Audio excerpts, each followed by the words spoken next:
and I still have people that work for me. Well, of course, I've known Jim Pat for 40-some years. The longest one I've known is here is Nell, and I've known her 56 years. And so now I've got a little story about that. Just a minute. And but another thing, this is on a serious note. A lot of you know that, well, all of you do now, that I'm a cancer survivor. And it's very important to recognize the work and what's being done. My cancer was a little bit different because it's a laryngectomy, and if the cancer doesn't spread, well, then you just take it out and you then have to talk like I talk. Or you can use an artificial larynx, but I don't think you can understand anybody talking about that thing.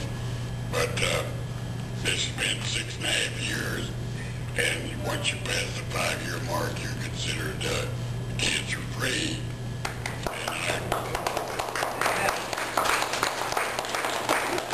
I'm 78, and it's really gratifying. I mean, every day under those circumstances, and you can read the obituary, that'll give you refreshment.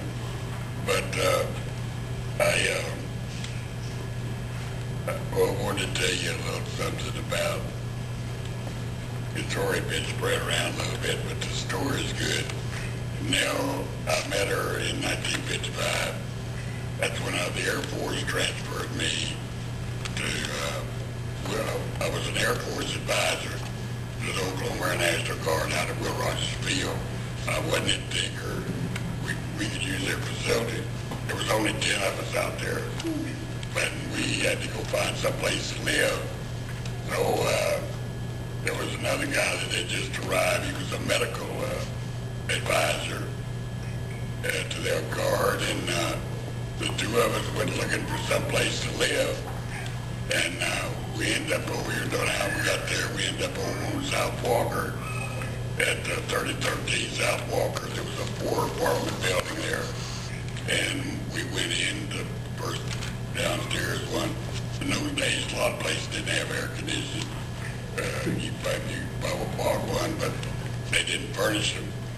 But anyway, and it was September, I think. It was still plenty hot.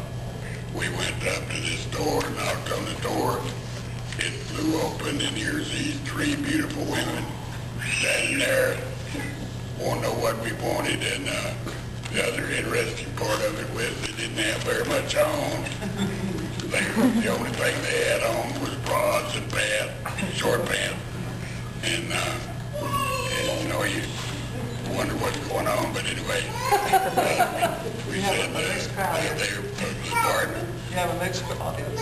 What? You have a mixed audience. There's no children, though. We're okay. I'm not going to, this is not going to get any further than that. The apartment was upstairs. The point was, we never went and looked at the apartment.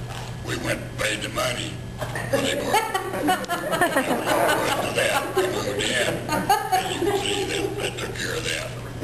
And I just mentioned that because it something I've never forgotten. Now back to something serious. Is that how you met Nell? Pardon? Is that how you met Nell? Yeah. She was one of the ladies? Yeah, she opened the door. Okay.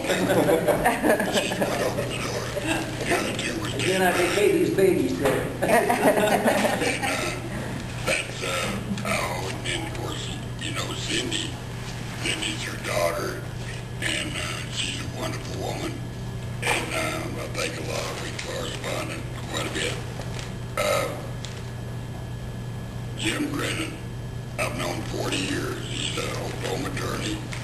He was working for an insurance company, which no lawyers should do. That's a waste of your time. But you do want a paycheck. So at that time, he needed a paycheck, and he came over there, and he went to work in there as an office unit telephone adjusters that were working for him, which meant that every time they couldn't get the adjuster, he got the phone call. But this guy is the hardest working man I ever met in my life. I sit there and just marvel because, first of all, it paycheck and all those telephone calls. And this was in a transition period when they were going from doing it just strictly outside adjusters into office people. And he was getting all these calls, and he smoked up and tore them, and the whole area was covered with smoke. But he was still laughing and through it all. And that's why we've always been friends, because You're gonna have to give Jim time for rebuttal. He's gonna need time for He rebuttal. looks great for that kind of life. And Jim, and of course, this all was in, I met Jim Bradfield, who's been transferred in from California to work as appraiser in the office there. And we kind of hit it off. And then we later met under other kind of circumstances in which we both were become single. And then we started running around a little bit. And then, lo and behold, the company transferred both of us to Dallas. So that's how we ended up in Dallas.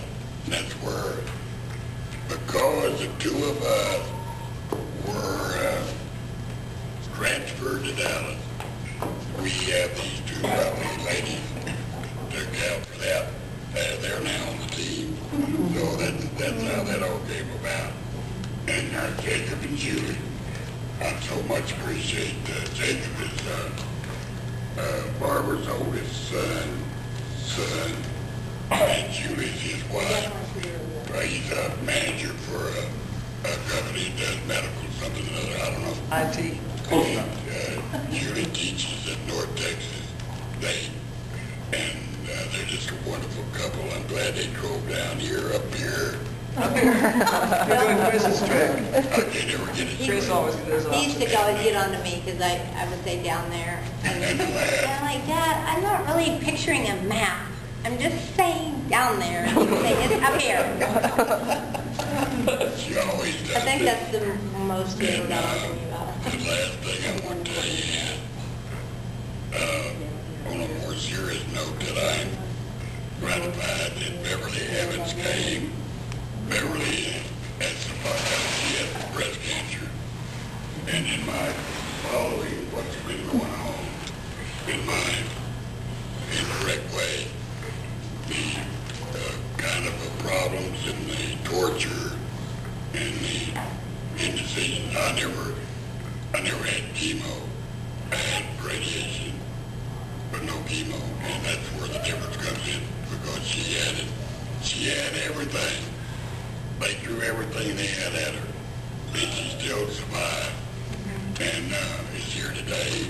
I'm very thankful. We're all thankful, yes. And so, Annie and his in family. that regard, I thank you. I don't have anything else. I want to thank you all for coming.